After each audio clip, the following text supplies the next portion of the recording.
This is the VOA Special English Technology Report. We recently told you about a website called pastpages.org. It saves the home pages of 70 news websites from around the world every hour. That report led us to look for a website that saves images of newspapers from around the world.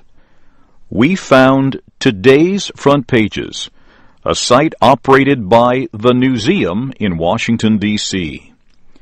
The Newseum is a museum that explores news reporting and the media.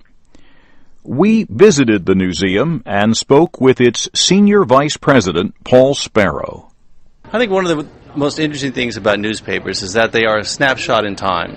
They capture a moment when the people in that organization or that newspaper say these are the most important stories that are affecting our community.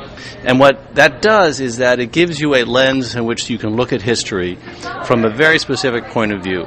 Paul Sparrow says visitors to the website can choose to see all of its newspapers, or they can look only at newspapers from one area of the world, such as Asia, Africa, or South America. One of the things that we do is we allow for people to search by region, so we have a map interface, so you can, roll over different areas of the map and you'll see the newspapers from that area. People are very interested in that. We get comments all the time that, oh, it's great, put your cursor over any place in the world and see the papers from that area.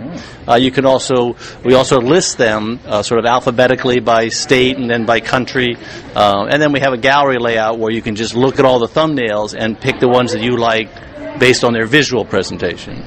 Today's Front Pages does not archive or save front page images, but it does archive newspapers from historically important dates, such as November 5th, 2008. That was one day after Barack Obama was elected president.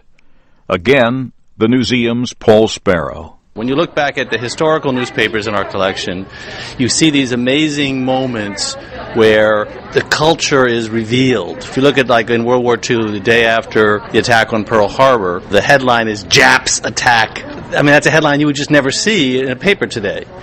The website shows only the front pages of general interest newspapers that publish daily. Student newspapers are not displayed. Some newspapers are not included because they do not have the technological ability to send their front pages electronically to the Newseum, and others simply choose not to do so. The site displays the front pages of 836 newspapers from 93 countries. It warns that the front pages are in their original unedited form, and some may contain material that is deemed objectionable to some visitors.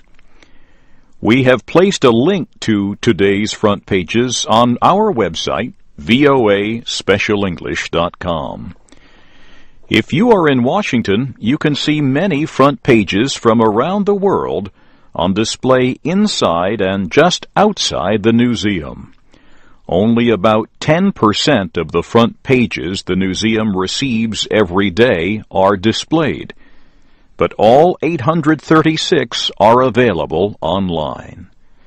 And that's the VOA Special English Technology Report. I'm Christopher Cruz.